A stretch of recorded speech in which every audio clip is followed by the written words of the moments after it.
Hey guys, welcome back to the Radioactive Blueberry. My name is Tara Dawn and I am ready to dive into all of this information. I feel like the next few weeks or months or years, who knows, are going to be insanely awesome. Like, we've got so much. I literally have a list of like 50 videos for us to go through, like, and that's just kind of off the top of my head sourcing, so we've got a lot to talk about. So one thing that I realized that has been a little bit missing, I think, because believe me, I have devoured as much of the reselling community on YouTube as I possibly can, and they all have such great information and they all have such great ways of teaching, but it's usually like, let's go on a shop along, this is why I bought this thing, which, don't get me wrong, that is literally the best way to learn. But I feel like there are still a lot of questions that are going unanswered in the reseller vintage, particularly the resellers vintage community. Things like packaging, things like customer service, things like pricing, and you know, just how to get just a general footing when you're just getting started in all of this. So that's what we're going to be talking about over the next few months. Today specifically, I want to just kind of break the ice and talk a little bit about what is reselling. So guys, my name is Tara Dawn and I am a reseller with the heart of a collector trying to live like a minimalist. Wish me luck. All right, so what is reselling anyways?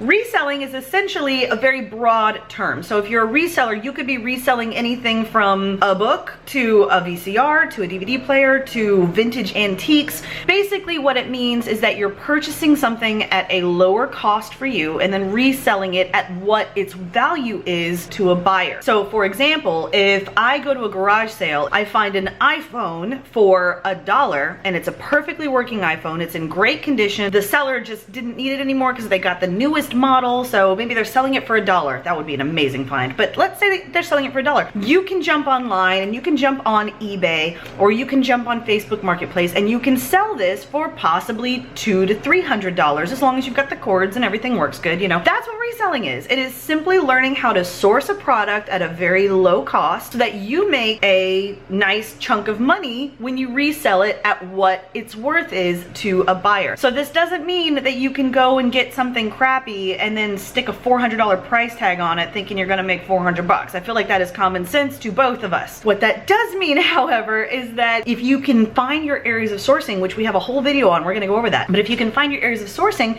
this is an amazing way to make income. The first month, and I have all of this to show you guys later, but the very first month I ever did any reselling, I actually made about 600 bucks. That's not that bad, considering I was trying to figure out what the crap I was doing. So essentially, reselling is all about making money. Now, my reselling is a little bit different. The reason I resell is not necessarily because I need a huge boost in my income. Don't get me wrong, that is really nice, and we do put that towards things. We're getting married in September, so we're putting that towards that, things like the wedding and vacation and all of that fun stuff. So yes, the money is an amazing thing, but the reason I do it is because I have had an absolute love for antiquing, thrifting, and what is fondly known as treasure hunting since I was a kid. Used to do this every single weekend with my mom. I have been a reseller for the last 5 years. I just opened my Etsy shop actually this last year, but I know a lot about Etsy. I've been an Etsy user for a very, very long time, but I just opened my resellers vintage business on Etsy just a couple of months ago. So for me, reselling isn't so much about making money, although that is really, really fun, but primarily I enjoy when someone sees the same value in something that I do. For example, let me show you kind of what I'm talking about. This is possibly one of my most favorite finds of all time. It is a little bitty wooden house. I absolutely love this. The night I found this, I posted this on a couple of groups online and they've been going for like 2 or 3 days now. There's like over 400 likes and comments galore.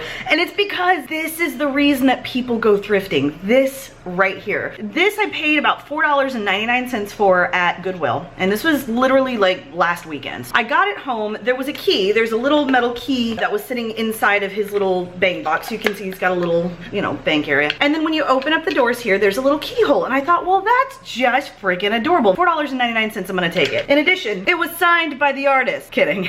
It's probably like a 5-year-old signature done in, I don't know, marker or something, Crayola marker. So Scott was obviously the previous owner. The reason this was so cool was because when I got it home, I started looking online at comps, trying to figure out where this house was made. Actually, I knew it was made because it's stamped in Japan, but I was trying to figure out where it came from and kind of what its history was, if there were any other boxes like it. We're gonna go over all the research stuff in another video. And I realized something. This isn't just a bank box. This is a puzzle bank box. Okay, now guys, this is what treasure hunting is all about. This right here here is what Treasure, for $4.99. I got a really awesome, to start with, little wooden house. But then, see, the side panel slides out, and Scott thankfully tied a little string right here, which I might replace. If this string pops off, it'll be a nightmare getting this little drawer out.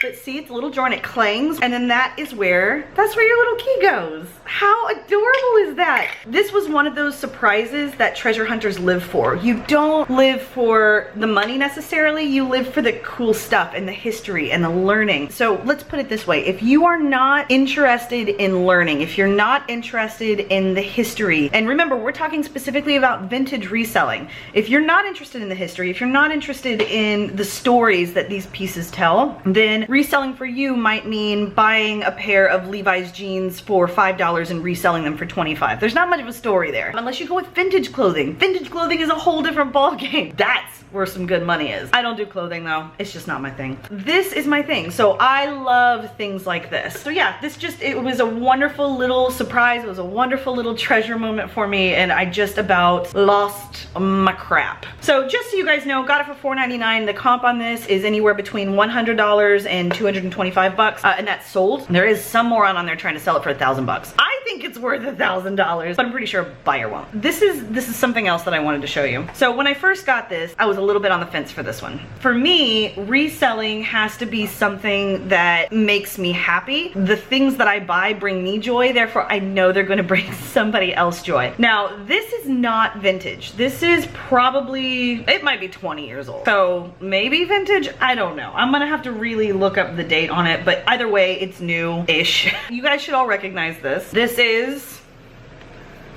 the leg lamp. Ah, fragile. It must be Italian. I think that says fragile.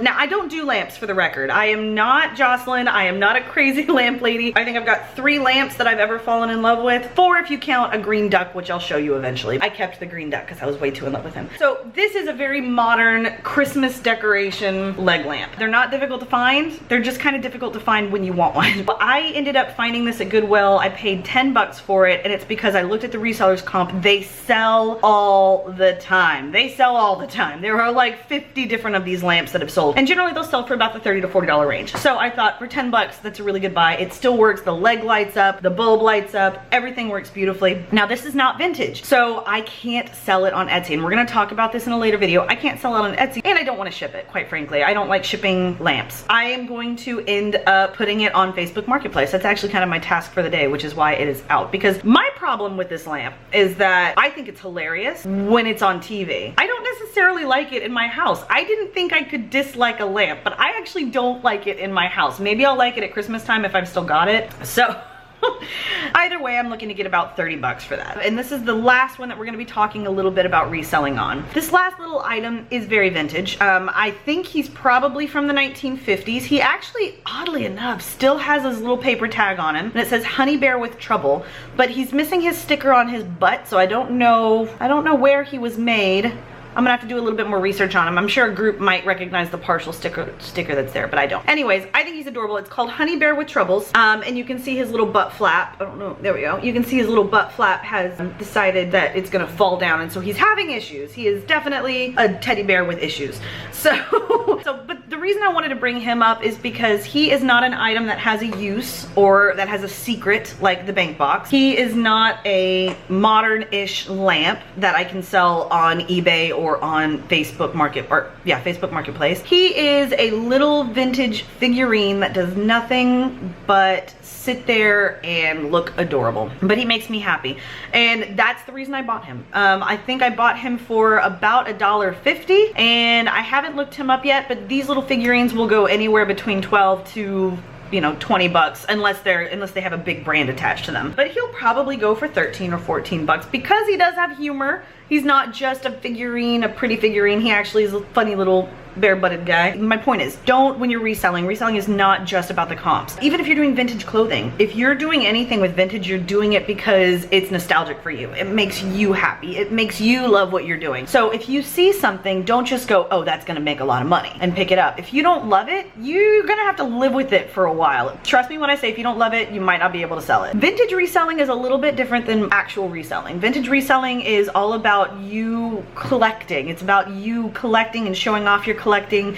and then occasionally someone will buy from your collection. And when I say occasionally, every day. You will get to the point where someone will be buying from your collection every day. That is it for this video, guys. I just really wanted to talk about the heart of a reseller and what it means to be a vintage reseller, and what does it mean for you. You may not care about these little bitty figurines, but you may love baskets, or you may love lamps like Jocelyn, or Jocelyn, by the way, is the crazy lamp lady. I adore her. You might collect, you know, little metal figurines, and I don't know, maybe you've got your own thing. Met someone the other day who collects tons of Hazel Atlas. So my point is, you probably have your own style of collecting, and just have fun with it. That's what vintage reselling is all about. And the more dedication, the more fun you have with it, the more you're gonna make, because the more you're gonna want to do it. All right, guys, so that is it. In the next video, we're gonna be talking a little bit about terms. So in the next video, we're gonna be talking a little bit about vintage versus antique versus retro versus modern. Those are all of the 4 different areas that we're gonna cover. And don't forget, if you are loving what we're talking about so far, make sure to hit that bell button so that you can be notified every time I go live or every time I'm uploading a new video. And then also be sure to comment and subscribe and hit that like button. Because this is a brand new channel, I would love to get it rolling so that we could really give some amazing information to more of the world.